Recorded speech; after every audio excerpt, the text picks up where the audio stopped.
৭১টাকে আপনি যখন কারোর উপর চাপাই দিবেন মুজিববাদী স্টাইলে, তখন বয়ানটা ইয়া করা যাবে না, কিন্তু জামাত ইসলামী স্বাধীন বাংলাদেশ চায় না, এটা তো মুজিববাদী ফ্রেমিং না, এটা তো রিয়েলিটি।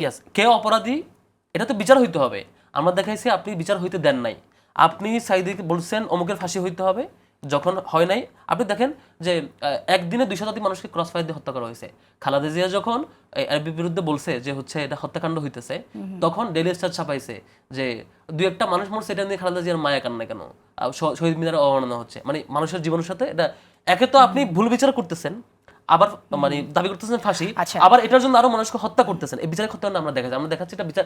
আমার কাছে বাংলাদেশের হিস্ট্রি অ্যানালাইসিস করলে আমার বিবেচনায় 2টা বড় ইভেন্ট, একটা হচ্ছে ৭১, একটা হচ্ছে ২৪। এই অর্থে যে এই 2টা ইভেন্টেই মানুষজন, আপামর জনতা তাদের দাবি নিয়ে মাঠে ছিল এবং ঐক্যবদ্ধ ছিল। ৭১ আমাদেরকে স্বাধীন ভূমি দিয়েছে, একটা মানচিত্র দিয়েছে, কিন্তু আমরা দিন শেষে আধিপত্যবাদের কবল থেকে মুক্তি পাই নাই। বাকশাল আমাদেরকে চেপে ধরেছিল, ফ্যাসিবাদ আমাদেরকে চেপে ধরেছিল। ২৪ এসে আমাদেরকে সেই কবল থেকে মুক্তি দিয়েছে। ৭১-এর পরে কি হয়েছে? জাতিকে ভাগ করা হয়েছে। আপনি দেখবেন ৭১-এর পরে যে রক্ষী বাহিনী ভার্সেস বামপন্থী, বা এখানে আবার বামপন্থী থাকা, পাল্টাপাল্টি ক্ল্যাশ, অসংখ্য মানুষ নিহত হওয়া, বাকশাল হওয়া, আবার বাকশাল বিলুপ্ত হওয়া, আবার ক্ষমতায় আবার একটা অভ্যুত্থান হওয়া, আবার এই যে শাপলা শাহবাগ বাইনারি বললেন, এই যে টানা ক্রনোলজি যাওয়া হয়েছে, এই প্রত্যেকটা ধাপে সর্বশেষ ২৪-এর পরে এসে আরেকটা ষড়যন্ত্র লক্ষ্য করছিলাম আমরা। সেটা হচ্ছে ৭১ ভার্সেস ২৪, একটা মুখোমুখি দাঁড় করিয়ে আবারও যাদেরকে একটা মানে ভাগ করা আর কি। এটা কেন হয়েছে সে আলাপে পড়ে যাচ্ছি। আমরা ছবিগুলো কেন দিয়েছি? আমরা দেখিয়েছি এই যে ৩৬ জুলাইটা শর্ট কোনো যাত্রার মধ্য দিয়ে আসে নাই। শেখ হাসিনা একদিনে ফেসিবাদ হয়ে ওঠে নাই। শেখ হাসিনাকে কারা কিভাবে ফেসিবাদ বানাইলো সেটা প্রত্যেকটা ধাপে ধাপে আমরা দেখানোর চেষ্টা করি। তার একটা পার্ট ছিল বিচারিক হত্যাকাণ্ডের পার্ট। দেখেন ৭১-এর মুক্তিযুদ্ধে যারা যুদ্ধাপরাধ করছে তাদের বিচার হইতে হবে, কিন্তু আপনি এটা পারবেন না যে হচ্ছে কাউকে আপনি মানে শাহবাগে দাঁড়ায়া ডাইরেক্ট দাবি করবেন হচ্ছে আপনি বলবেন যুদ্ধাপরাধের বিচার চাই। আপনি এটা বলতে পারবেন না তমুক যুদ্ধাপরাধী তার ফাঁসি চাই। আপনি তাহলে আগে রায় দিয়ে দিচ্ছেন, শাহবাগে দাঁড়ায়া আগে আপনি মব ক্রিয়েট করছেন, রায় দিয়ে দিচ্ছেন যে তমুক হচ্ছে যুদ্ধাপরাধী, তমুকের ফাঁসি চাই। আপনার উচিত ছিল যে যুদ্ধাপরাধের বিচার চাই। আপনি একে তো আপনার বিচার হচ্ছে ভুয়া, ভুয়া কীভাবে সেটা বলছি। দ্বিতীয়ত হয়েছে আপনি ৭১-এ যারা ভিকটিম ছিল, ৭১-এর ভিকটিমকে শুক্ররঞ্জন বালির ভাই, তাকে পাকিস্তানি আর্মিরা হত্যা করছে। আপনি সে ৭১-এর ভিকটিম পরিবারের তার আরেকজন ভাই, যে সে যখন সাইদির বিরুদ্ধে সাক্ষ্য দিতে রাজি হচ্ছিল না, তাকে আপনি গুম করে নিয়ে গেছেন। ভিকটিম পরিবারকে আবারও ভিকটিম বানাইছেন, সেটা সমর্থন জানাইছেন। আমি আরেকটা এক্সাম্পল দেবো আপু, সেটা হচ্ছে আপনি দেখবেন যে হচ্ছে নিজামীর ব্যাপারে সাক্ষ্য দিচ্ছে প্রদীপ কুমার দেব, তাকে 10 লাখ টাকা অফার দেওয়া হয়েছে, সে রাজি হয় নাই, তারপর তাকে আবার গুম করে ফেলা হয়েছে। মানে ভিকটিম পরিবারকে আবারও ভিকটিম, এই প্রশ্নগুলো আছে, এইজন্য যেহেতু এটা বিচারিক হত্যাকাণ্ডের পার্ট ছিল, এই প্রশ্নগুলো আছে, আমাদের জায়গা ছিল। কিন্তু আমি এটা বুঝতে চাই যে ছাত্র শিবিরের কাছে কি এই যে যারা আসলে স্বাধীন বাংলাদেশ চায় নাই, শুধু তাই না, তখন পাকিস্তানি হানাদার বাহিনীকে সহযোগিতা করেছে, এখানে হয়তো 1-2 তাদের বিরুদ্ধে হয়তো অভিযোগ প্রমাণ করা যেত কিনা সেই প্রশ্ন আছে, কিন্তু বেশিরভাগের ক্ষেত্রে কিন্তু আমরা জানি যে তারা তখন পাক হানাদার বাহিনীকে সহযোগিতা করেছে, সেই অভিযোগ অবশ্যই আছে। সেই জায়গা থেকে তারাই কি ছাত্র শিবিরের আদর্শ কিনা সেই প্রশ্নটা জানতে চাই। মুশকিলটা অন্য জায়গায়, প্রশ্নটা অন্য জায়গায়। সেটা হচ্ছে আমরা ৭১-এর এই যেই ফ্রেমিংটা পরবর্তীতে করা হয়েছে, ৭১ পরবর্তী সময়ে মুজিববাদী স্টাইলে যে ফ্রেমিং করা হয়েছে, এই ফ্রেমিংয়ের বাইরে এসে আমরা ৭১টাকে পিওরলি জানতে চাই। ৭১টাকে আপনি যখন কারোর উপর চাপাই দিবেন মুজিববাদী স্টাইলে, তখন বয়ানটা ইয়া করা যাবে না। জামাত ইসলামী স্বাধীন বাংলাদেশ চায় না, এটা তো মুজিববাদী ফ্রেমিং না, এটা তো রিয়েলিটি।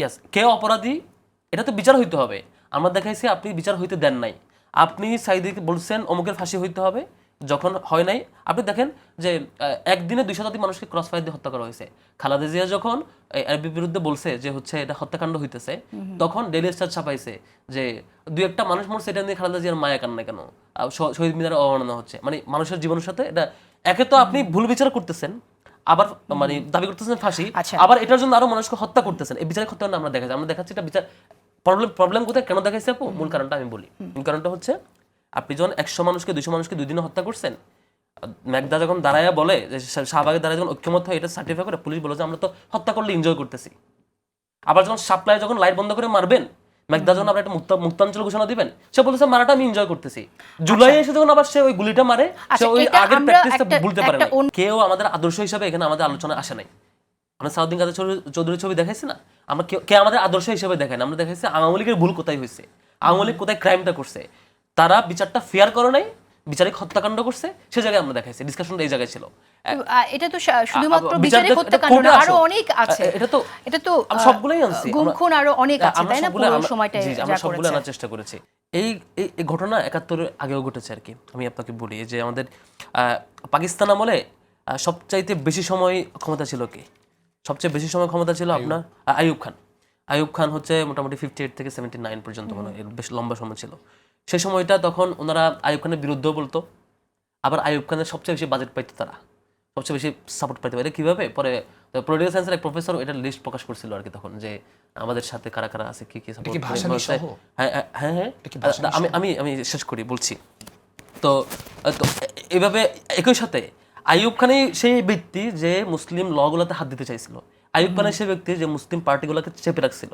আইয়ুব খানের সেই ব্যক্তি ইসলামিক সিমটমসগুলোকে সবসময় টর্চার করে রাখতো। যেমন জামাতে মওদুদিরে ফাঁসি রাইয়ে দিয়েছিল, যে ফাঁসি দেবে, জামাতকে নিষিদ্ধ মানে কর্নাট করে রাখা, চাপে রাখা, সবকিছু করছে। শুধু জামাত না, অন্যান্য ইসলামী দলগুলো সেই সময়টাতে।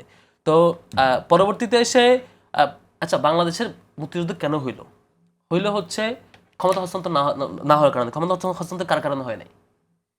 ক্ষমতা হস্তান্তর হয় নাই, ক্ষমতা হস্তান্তর না হওয়ার পেছনে মেনে তো ভুট্টো দায়ী।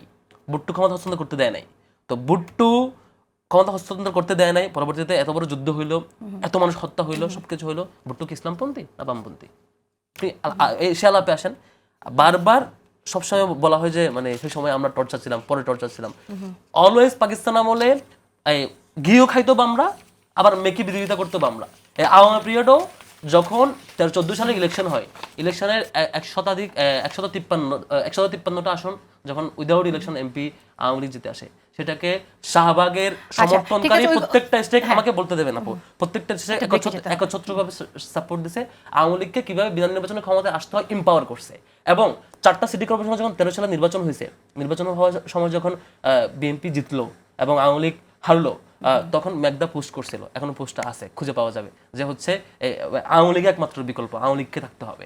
মেঘদা ছিল রিয়েকশন এটা, যে বিএনপি এরা আসলে এখানে মৌলবাদ গজাবে, এই গজাবে, সে গজাবে। এবং পরবর্তীতে যখন উইদাউট ইলেকশন আওয়ামী লীগ ক্ষমতায় আসলো, এটা ওনারা সবাই এনজয় করছে, সবাই এটার বিরুদ্ধে কেউ শাহবাগের কোনো শক্তি একটু শব্দ করে নাই। এভাবে এম্পাওয়ারও করবে, তো ক্ষমতায় বসায় ফেসিবাদ বানাবে। পরবর্তীতে আমরা